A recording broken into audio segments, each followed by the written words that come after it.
Hey guys, okay, so today we're going to talk about how to create your starter. And I'm just going to kind of walk it through you. And you should have you've already printed out your document that says creating a sourdough starter. That's a fun one to say, sourdough starter over and over, right? Anyway, so here's the stuff that we need. You can see the link below, or you should have gotten it in your email or anything like that. So if you have that printed out, it's a couple pages, but it's only just because I really wanted to break it down step by step, day by day, because it does take a couple weeks to go ahead and create the starter. So let's talk about that first. So you can either be gifted a starter, which is really just a discard from somebody who has a current starter, which is easy. You can buy it online as well. I don't have any resources to give you at this point, or to recommend. Or you can go ahead and create your starter. And if you can, I would suggest starting the starter because it's a kind of a neat process to watch and go through and just kind of bond with your starter and stuff like that to really understand, how this stuff really works. So what you need is a quart jar. Okay, this is my active state starter right here. So you need a quart jar. You need some kind of breathable lid. I just use cheesecloth. You can use a coffee filter and you can just set it on there. You can rubber band it. It's no big deal, either one. You just need a long spoon so you can stir, and you just need your flour and preferably filtered water. No chlorinated water would be best. And so the flours that you can use are all-purpose flour, which is probably the easiest to get started. I'm always going to recommend organic anything. All my foods and all my stuff is generally organic, and I highly suggest that. So if you can go ahead and do that, I would do that. So I have my all-purpose white flour. I also grind wheat hard berries as well that I mix in sometimes because it's a little bit different texture. But just get started with all-purpose flour. And if you decide you want to go gluten-free, you will follow the exact same instructions, and you will just use a gluten-free flour. And the best one that I have found is a brown rice flour. It seems to respond really well to creating bubbles. So that's what you're going to do. You're going to start it out, and you're going to go ahead and read these directions here. And you're just going to just mark on what day that you started this. And then each day I put a little check marks or a little box that you guys can check mark these off because it starts to get a little confusing on what day number you're on. So the first day, you're just going to go ahead and mix a half a cup of flour and a quarter cup of filtered water.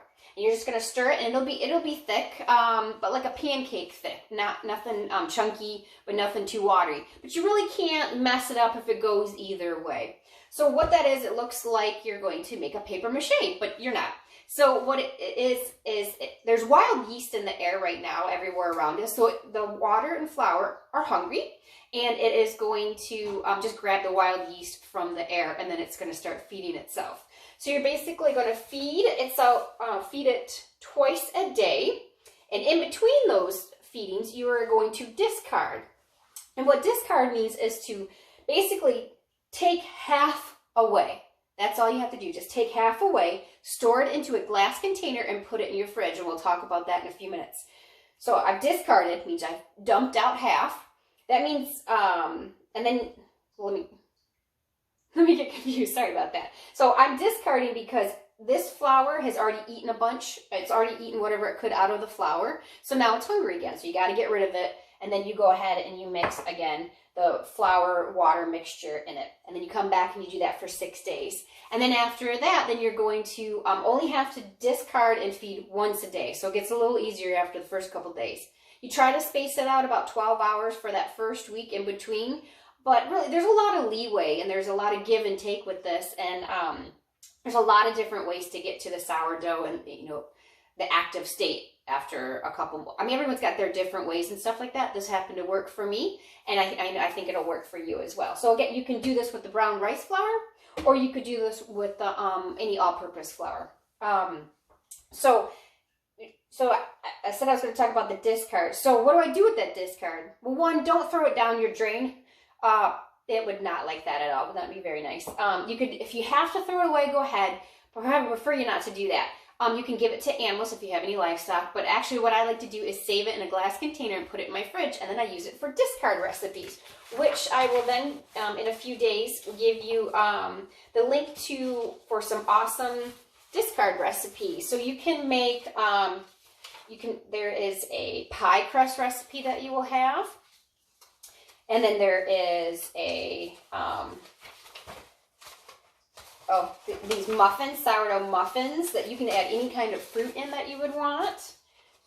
You can do pancakes, and the pancake recipe is the exact same thing for waffles. You can make tortilla wraps with it, and then which work really well. They're very nice. They're very lovely. And you can also turn those into little mini pizzas, or you can turn them into garlic bread or anything like that, which is great. So there's lots of discard recipes that are out there. I know there's chocolate cake. I mean, there's all kinds of discard that you can use. Anywhere's from like a half a cup to 2 cups. So once you start to accumulate a little too much, then you're like, okay, now I got to do something with my discard. But that's how you get started, is just by mixing and being patient and going through about 3 weeks of feeding and discarding. So let's do that for the next couple of weeks. You're going to feed and discard. Save your discard. I'm going to send you some recipes so that you can go ahead and use that discard and, you know, feel like it's not getting wasted or anything like that. So hang in there, keep going, and I'll be back